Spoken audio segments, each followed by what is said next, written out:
Hello friends, আমি প্রতিমা চলে এসেছি একটা নতুন ভিডিওর সাথে। আজ আমি নিয়ে চলে এসেছি 42 চেস্টের ডবল কটারি ব্লাউজের কাটিং। তো এইটা হচ্ছে আমার লাইনিংটা, এটা ফ্যাব্রিকটা। প্রথমে আমি লাইনিং এ কাটিং করব, তারপরে ফ্যাব্রিকে বসিয়ে কিন্তু কাটিংটা করব। যারা নতুনরা তাদের জন্য এটাই বলবো যে ফ্যাব্রিকে কাটিং করবেন না, প্রথমে লাইনিং এ কাটিং করার পরেই কিন্তু ফ্যাব্রিকে কাটিং করবেন। তো এইটাকে আমি দু ফোল্ডে ফোল্ড করে নেবো, আর মেজারমেন্টটা আপনাদের বলেও দিচ্ছি, স্ক্রিনেও কিন্তু দিয়ে দেবো।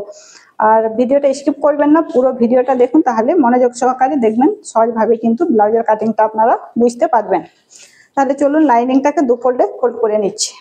তো লাইনিংটাকে দু ফোল্ডে ফোল্ড করবো, যতটা আমার দরকার ততটাই কিন্তু আমি ফোল্ড করে নেবো, আর যতটা আমার দরকার লাগবে না সে ততটা কিন্তু ফোল্ড করবো না, কাপড়টা ওয়েস্ট চলে যাবে। তো এর মেজারমেন্টটা আপনাদের সঙ্গে ক্লিয়ার করে দিচ্ছি, স্ক্রিনেও কিন্তু দিয়ে দেবো। এর লেন্থ রেডি লেন্থ থাকবে 14.5, 1 ইঞ্চ বাড়িয়ে আমি 15.5 হয়ে যাচ্ছে। চেস্ট 42 থাকছে, ওয়েস্ট থাকছে 37, শোল্ডার থাকছে 5.5, আর আর্মহোল থাকছে 6.5। তো এখানে আমি যতটা আমার বডি হচ্ছে ততটাকে আমি 4 দিয়ে ডিভাইড করে নেবো। ডিভাইড করে নেওয়ার পরে যত হচ্ছে আমার, তার থেকে আমি 1.5 ইঞ্চি বা 2 ইঞ্চি মার্জিন আমি নিয়ে নেবো। তো 1.5 ইঞ্চি যদি সাইজ হেভি সাইজের ব্লাউজ হয় তাহলে কিন্তু কম মার্জিন নিলেও চলে। যখন আমরা 32-34 সাইজের ব্লাউজের কাটিং করব তখন কিন্তু সেইটার লিগে আমরা মার্জিনটা বেশি নিয়ে নিই। আর মোটার যখন 40-42 সাইজের ব্লাউজ কাটিং করি তখন কিন্তু 1.5 ইঞ্চি মার্জিন নিয়ে নিতে কিন্তু হয়ে যায়। তো এটাকে আমি দু ফোল্ডে ফোল্ড করে নিচ্ছি। আমার 42কে 4 দিয়ে ডিভাইড করলে 10.5 চলে আসছে। তো 10.5কে 10.5 আর 1.5 ইঞ্চি আমার মার্জিন নিয়ে করে আমার 12 ইঞ্চি নিয়ে নিলে কিন্তু হয়ে যাবে। তা আমি এখান থেকে 12 ইঞ্চি মতোই কিন্তু লাইনিংটাকে দু ফোল্ডে ফোল্ড করে নেব। তার বেশি ফোল্ড করব না, বেশিটা ফোল্ড করলে সেই কিন্তু কাপড়টা নষ্ট যাবে। তো এইটাকে আমি সমানভাবে এই সাইডটা মেল করে নিলাম। করে নেওয়ার পরে এইটাকে এভাবে মুড়ে নিলাম। আমি দেখে নিচ্ছি যে আমার মার্জিনটা হ্যাঁ ঠিকই আমার সব আরও চলে আসছে। তাহলে কিন্তু আমার 1.5 ইঞ্চি মার্জিন থেকে যাচ্ছে, আর 10.5 আমার বডির মেজারমেন্ট। তাহলে এখান থেকে আমি এর লেন্থটা নিয়ে নেবো। আমার 10.5 14.5 রেডি আছে, আর 1 ইঞ্চ বাড়িয়ে নেবো। তাহলে এখান থেকে আমি 15.5 নিয়ে নিচ্ছি। এই সাইড থেকেও কিন্তু একটা 15.5তে মার্ক করে দেবো, পয়েন্ট করে দিচ্ছি। এই সাইড থেকেও কিন্তু একটা 15.5তে পয়েন্ট করে দেবো। দুটো পয়েন্টকে মিলিয়ে দেবো।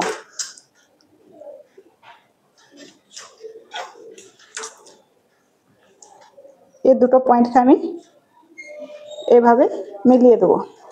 মিলিয়ে দেওয়ার পরে শোল্ডার আছে আমার 5.5। তো এই পিছন গলার ডিপটা হিসেবেই কিন্তু আমরা শোল্ডারের মেজারমেন্টটা নিয়ে নিই। শোল্ডার বা আর্মহোল যদি পিছনটা ডিপ থাকে তাহলে শোল্ডারটাও কিন্তু ছোটতে যাবে, আর আর্মহোলটাও কিন্তু ছোটতে যাবে। কিন্তু যখনই আমরা এইটাকে যত ভর্তি পিঠে নিয়ে যাব ততটা কিন্তু শোল্ডারটাকেও আমাদের বাড়িয়ে নিতে হবে, বা আর্মহোলটাও বাড়িয়ে নিতে হবে। আমরা এটা ডিপ পিঠের মধ্যেই আছে, খুব একটা কম নেই। তো আমি এখান থেকে শোল্ডারটা 5.5 নিয়ে নেব। শোল্ডার 5.5 নিয়ে নিলাম, আর এইখান থেকে আমি নিয়ে নেবো 6.5 ইঞ্চিতে। তো এখান থেকে আমি 6.5 ইঞ্চিতে এইভাবে একটা মার্ক করে দিলাম। এইখান থেকে 6.5 ইঞ্চিতে যারা নতুনরা তারা কিন্তু এই সাইড থেকেও কিন্তু একটা 5.5 এইভাবে একটা এইখানে পয়েন্ট করে দেবেন। পয়েন্ট করে দেওয়ার পরে এই দুটোকে এইভাবে মিলিয়ে দেবেন। তাহলে কিন্তু দুটো পয়েন্টকে এইভাবে মিলিয়ে দিলে লাইনটা কিন্তু সোজা হবে। তো এইভাবে আমি মিলিয়ে দেওয়ার পরে এইখান থেকেও কিন্তু একটা 6.5 ইঞ্চিতে এইভাবে একটা পয়েন্ট করে দেবো। পয়েন্ট করে দেওয়ার পরে এই দুটোকে এইভাবে মিলিয়ে দেবো। যত আমার আর্মহোলের মাপটা শেষ হচ্ছে তথায় কিন্তু আমি চেস্টের মাপটা নিয়ে নেবো। তো আমার 42 চেস্টের 4 দিয়ে ডিভাইড করলে 10.5 আসছে। তাহলে আমি এখান থেকে 10.5 নিয়ে নিলাম। 10.5 নিয়ে নিলাম, আর এই সাইডটাও কিন্তু আমি 10.5-এ এইখানে একটা মার্ক করে দিলাম। দু সাইড থেকে কিন্তু 10.5 নিয়ে নিলাম। এই দুটোকে মিলিয়ে দেবো। চেস্টের আর ওয়েস্টের মাপটাকে আমি মিলিয়ে দিলাম এইভাবে। তো চেস্ট ওয়েস্টের মাপটা এইখানে আছে, যতটা আছে এইটার কিন্তু 10.5 হচ্ছে। এইটার মিডিলে একটা কিন্তু ট্যাকিং দিয়ে দেবো। এইখান থেকে এই ট্যাকিংটা নিয়ে দিলাম। নিয়ে নেওয়ার পর এইখান থেকে 4.5-এ এইখানে একটা মার্ক করে নেবো। 4.5-এ এইখানে একটা লাইন টেনে নেবো। লাইন টেনে নেওয়ার পর এই সাইড থেকেও কিন্তু 1/2 ইঞ্চি, এই সাইড থেকেও 1/2 ইঞ্চি, আর এই সাইড থেকেও কিন্তু 1/2 ইঞ্চি। এই দু সাইড থেকে কিন্তু 1/2 ইঞ্চি করে নিয়ে এইভাবে ট্যাকিংটা আমরা দিয়ে নেবো। ট্যাকিংটা দেওয়ার পরে এইখান থেকে কিন্তু আমি 1/2 ইঞ্চি 2 সুতো পারা এইভাবে কিন্তু শেপ দিয়ে দেবো। দুশোতে পারা এইভাবে শেপ দিয়ে দেবো। যখন কি আমি টেকিংটা দেবো তখন কিন্তু এইখানটা একটা কোন টাইপের হয়ে যাবে, যেইটা কিন্তু ব্লাউজের ফিটিংসটা খুব একটা ভালো আসবে না। তো এখানে দুশোতে পারা টেকিং দিয়ে দেবো। এবারে কিন্তু আর্মহোলের শেপটা আমি করে নেবো। তো আর্মহোলের শেপটা আমি যখন বড় সাইজের ব্লাউজে যাব, ছোট সাইজের ব্লাউজের জন্য 2 ইঞ্চিতে আমরা নিয়ে নিই, এইটাতে কিন্তু আমি 1.5 ইঞ্চিতে নিয়ে নেবো। আর আগের পাটটাতে 1 ইঞ্চিতে নিয়ে নেবো। আর এইখান থেকে যতটা আমার মাপ হচ্ছে 6 ইঞ্চি, এটার মিডিলটাকে এইভাবে মিলিয়ে নেবো। আর মিডিল একটা মার্ক করে দেবো। মার্ক করে দেওয়ার পর এইভাবে কিন্তু এইটাকে হালকা হাতে মিলিয়ে নেবেন এইভাবে। এইখান থেকে কিন্তু দুশোতে পারা এইভাবে শেপটা দিয়ে দেবেন, তাহলে কিন্তু ঝোলটা আসবে না। তাহলে আর এখানে আমার নেক উইথটা, তো নেক উইথটা আমি নিয়ে নিচ্ছি 2 ইঞ্চিতে, 2 ইঞ্চ 2.5, তাহলে এখান থেকে নিয়ে দিলাম। আর এইখান থেকে আমি নিয়ে নেবো, আমি 5.5 নিয়ে নেবো, 5 রেডি থাকবে, 1/2 ইঞ্চি বাড়িয়ে নিলাম। তাহলে এখান থেকে আমি নিয়ে দিলাম 5.5। আর এইখান থেকে এখানে থেকে ডিপটা নিয়ে নেবো আমি 3 ইঞ্চিতে। তাহলে এখান থেকে ডিপটা আমি 3 ইঞ্চিতে এইভাবে মার্ক করে দিলাম। করে দেওয়ার পরে এই দুটোকে এইভাবে আমি মিলিয়ে নেবো। মিলিয়ে দিলাম। মিলিয়ে দেওয়ার পরে এইভাবে কিন্তু হালকা হাতে এইভাবে শেপও দিয়ে দিতে পারেন, বা ফ্রেঞ্চ স্কেল দিয়েও কিন্তু শেপটা দিয়ে দেবেন। যারা নতুনদের তাদের আর কিন্তু শেপ যদি না আসে তাহলে কিন্তু ফ্রেঞ্চ স্কেল দিয়ে শেপটা দিয়ে দেবেন। তাহলে আমার দেখুন ব্যাক পার্টের পুরো ড্রাফটিংটা আমি রেডি করে নিলাম। ব্যাক পার্টটা এখন আমি কাটিং করব না, যতটা ব্যাক পার্টের লাইনিংটাকে 2 ফোল্ডে ফোল্ড করেছিলাম ততটাই কিন্তু আমি ফ্রন্ট পার্ট কাটিং করার জন্য কিন্তু 2 ফোল্ডে অতটাই কিন্তু আমি ফোল্ড করে নেব। এইভাবে আমি দেখুন লাইনিংটাকে 2 ফোল্ডে ফোল্ড করে নিচ্ছি।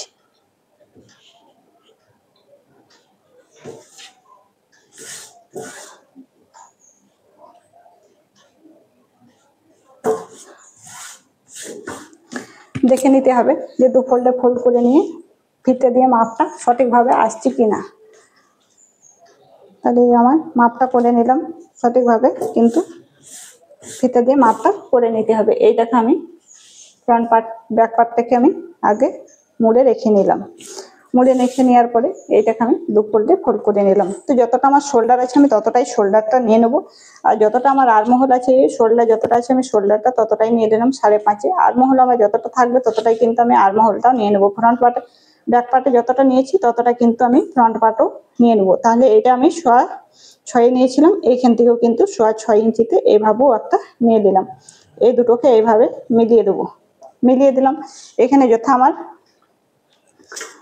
আর্মহোলের মাপটা শেষ হচ্ছে, সেইখানে কিন্তু আমি এখান থেকে শোল্ডারের মাপটা নিয়ে নেবো। শোল্ডারের মাপটা নিয়ে নিলাম। যথা আমার এখানে আর্মহোলটা শেষ হচ্ছে সেখানে কিন্তু আমি চেস্টের মাপটা নিয়ে দাগ দিয়ে দিলাম। আর ওইখানে আমি ব্যাক পার্টে নিয়েছিলাম 1.5 ইঞ্চিতে, এইখানে কিন্তু 6 ইঞ্চিতে আমি এইভাবে দাগ দিয়ে দিলাম। দিয়ে দেওয়ার পরে এইভাবে ফ্রেঞ্চ স্কেল দিয়ে এইভাবে শেপটা দিয়ে দেবেন। এভাবে আমি ফ্রেঞ্চ স্কেল দিয়ে শেপটা দিয়ে দিলাম। আর এর নেক উইথটা আমি 2 ইঞ্চিতেই নিয়ে নিলাম। যতটা আমার ব্যাক পার্টে নিয়েছি ততটাই। আর এর লেন্থটা ফ্রন্ট পার্টের নেকটা নিয়ে নেবো আমি 6.5 ইঞ্চিতে। তো এখান থেকে আমি 6.5 ইঞ্চিতে নেকটা নিয়ে নিলাম। আর এইখান থেকে আমি নিয়ে নেবো 2 ইঞ্চিতেও। ওইখানেও নিয়েছিলাম 2 ইঞ্চিতে, এখানেও কিন্তু 2 ইঞ্চিতে নিয়ে নিলাম। এই দুটোকে নিয়ে এইভাবে কিন্তু মিলিয়ে দেবো। মিলিয়ে দেওয়ার পরে এইভাবে কিন্তু আমি ফ্রন্ট গলাটার এইভাবে শেপ দিয়ে দেবো। শেপ দেওয়া কেউ চাইলে এইভাবেও কিন্তু ডিপ এমনিভাবে গলাটার শেপটা দিতে পারে। এই দিয়ে দিলাম। এবারে কিন্তু লেন্থটা আমি নিয়ে নেবো।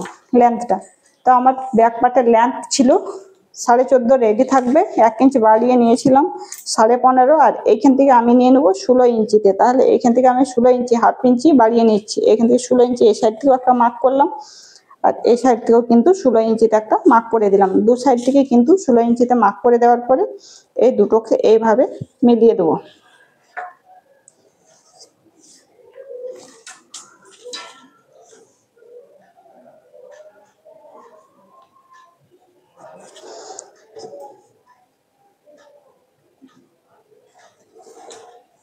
মার্ক না করলে কিন্তু লাইনটা এদিকে ওদিকে হয়ে যায়।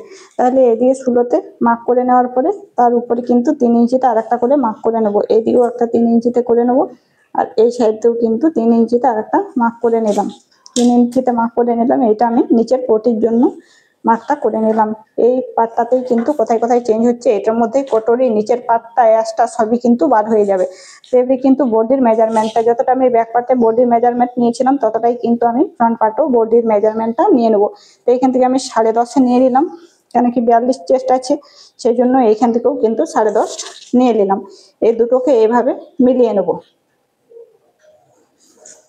মিলিয়ে নিলাম। তাহলে এইখান থেকে 10.5 আমার বডি মেজারমেন্ট আছে। তাহলে অ্যাশটা আমি বার করব প্রথমে।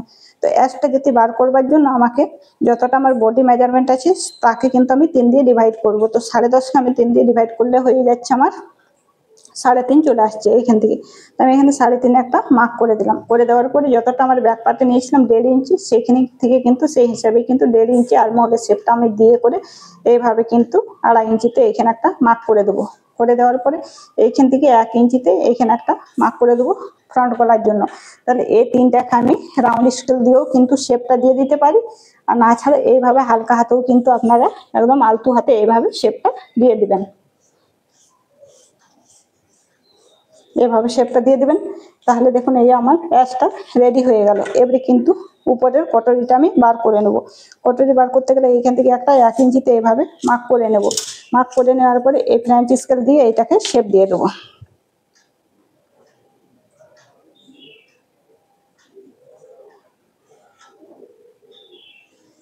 এইভাবে ফ্রেঞ্চ স্কেল দিয়ে আমি শেপটা দিয়ে দিলাম। দিয়ে দেওয়ার পরে এইখান থেকে কিন্তু আমি নিয়ে নেবো 4 ইঞ্চিতে।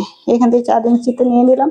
নিয়ে নেওয়ার পরে চাইলে এইখান থেকে 1/2 ইঞ্চিতে এখানে মিডিলে একটা 1/2 ইঞ্চি দিয়ে এইভাবে শেপটাও দিয়ে দিতে পারেন, আর না ছাড়া এই ফ্রেঞ্চ স্কেল দিয়ে এই বসিয়ে এইভাবে কিন্তু শেপটা দিয়ে দিতে পারেন এইভাবে এইভাবে। তাহলে আমি এই শেপটা দিয়ে দিলাম। আর এই যে আমি 1 ইঞ্চিটা নিয়েছি এইখান থেকে কিন্তু এইটাকে আমি এইভাবে মিলিয়ে দেবো। এই মিলিয়ে দিলাম।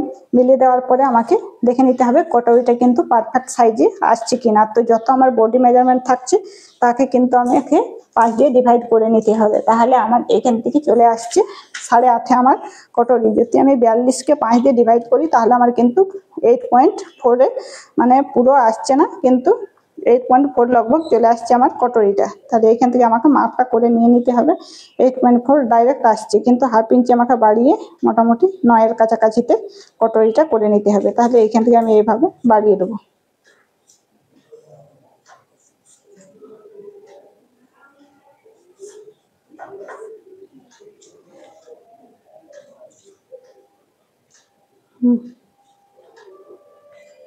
একশো কম 9 ইঞ্চিতে আমি কটরিটা নিয়ে নেব। তাহলে এইভাবে যদি কেউ চেস্টটা হেভি থাকে তাহলে কিন্তু এইটা পারফেক্ট কটরি থাকবে। আর যদি কেউ বলে যে আমার কটরিটা একটু ছোট করতে, তাহলে কিন্তু তখন এইভাবে একটু শেপ দিয়ে করে কটরিটা কিন্তু আপনারা চাইলে ছেটে দিতে পারেন। এই সাইড থেকেও একটু শেপ দিয়ে দিতে পারেন, এই সাইড থেকেও কিন্তু একটা শেপ দিয়ে দিবেন। কিন্তু এটা আসার দিকে কাপড়টা রাখবেন না, এটা কেটে কিন্তু বাদ দিয়ে দিবেন। আর তাহলে আমার এই হয়ে গেল একটা কটরি। এই রাশটা বেরিয়ে গেল, এখানে বার করে নেবো নিচের কটরিটা। এটা হচ্ছে পটিটা। পটিটার জন্য এখানে আমি 1.5 ইঞ্চি বাড়িয়ে নেবো হ্যাম পটির জন্য। আর যদি কেউ ভিতর দিক থেকে যদি সেলাই দিয়ে দেয়, পাকা সেলাই করে, তাহলে কিন্তু 1/2 ইঞ্চি দিলেই কিন্তু হয়ে যাবে। কিন্তু 1/2 ইঞ্চিটা আমি দিচ্ছি না, হ্যাম পটি করে দেবো। তো সেই জন্য আমাকে আগে প্রথমে হাতের মাপটা নিয়ে নিতে হবে। হাতের মাপটা যদি সঠিকভাবে আসার পরেও যদি কাপড়টা বাঁচে তবেই কিন্তু আমি হ্যাম পটি লেগে 1.5 ইঞ্চিটা নিয়ে নেবো। তাছাড়া আমি এই সাইড দিয়ে কিন্তু 1.5 ইঞ্চি কাপড়টা জয়েন্ট দিয়ে দেবো হ্যাম পটির জন্য। তাহলে একটা কটরি বেরিয়ে গেল। এবারে কিন্তু এই সাইড থেকে আমি একটা কটরি বার করে নেবো। তাহলে এখান থেকে আমি এই কটরিটাও বার করে নেবো 9 ইঞ্চিতে। তাহলে এইখান থেকে এইভাবে একটা মার্ক করে নেবো এই সাইড থেকে।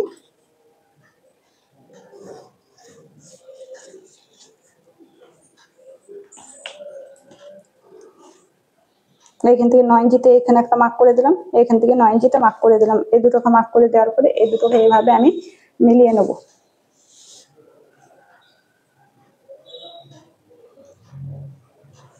মিলিয়ে দিলাম।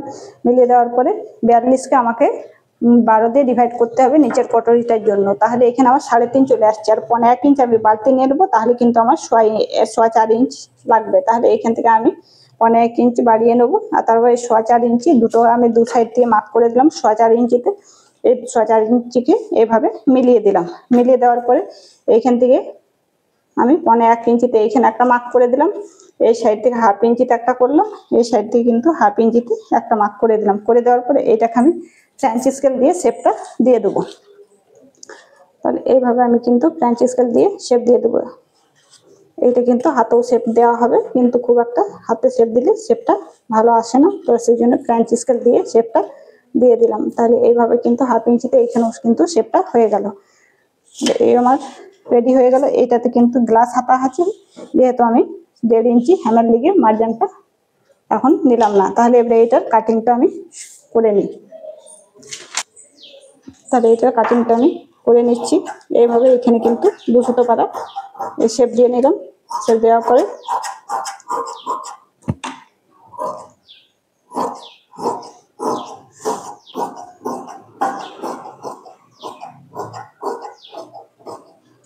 এটাকে আমি আগে ফ্রন্ট পার্টটা কেন কাটিং করলাম না সেটা আমি বলছি, যে এইখানে মিডিলে যদি আমি কাটিংটা করে দিতাম তাহলে কিন্তু এই কাপড়টা কাজে লাগতো না। একবারে যদি কেটে নিয়ে আমি কাপড়টাকে বড় করে কেটে রাখি তাহলে কিন্তু এই কাপড়টা কিন্তু আমার কাজে লেগে যাবে। যখন আমি স্লিপসে কাপড় কম পড়বে তখন কিন্তু জয়েন্ট দিয়ে দেওয়া হবে, বা হ্যাম পটি হুক পটি করার জন্য কিন্তু কাপড়টা কাজে লেগে যাবে। তো এই আমার হয়ে গেল ব্যাক পার্টটা। এবারে ফ্রন্ট পার্টের সব পার্টগুলোকে কাটিং করে নিচ্ছি, তারপর লাইনিংয়ে বসিয়ে কাটিং করব।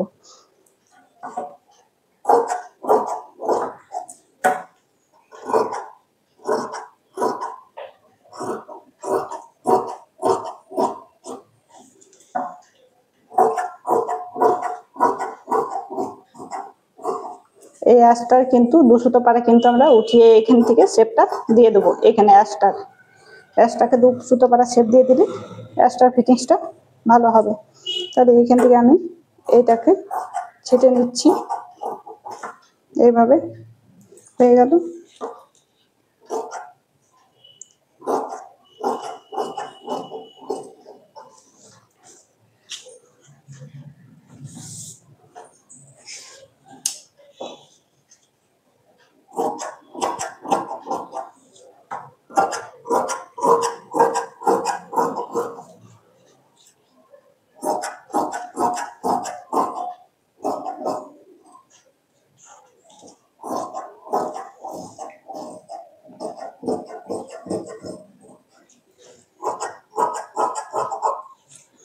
এক্সট্রারও কাটিং করে নিলাম।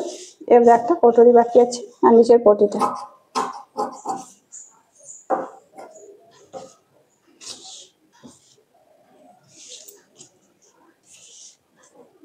এটা আমার গ্লাস হাতা হবে, যেহেতু আমি এখন পুরো নিচের পটিটার জন্য 1.5 ইঞ্চিটা নিলাম না, ওইটা আমি এই সাইড থেকে কিন্তু এই সাইডের কাপড়টা থেকে জয়েন্ট করে দেবো।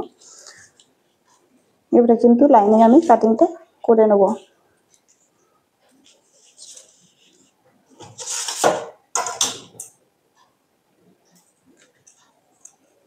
তো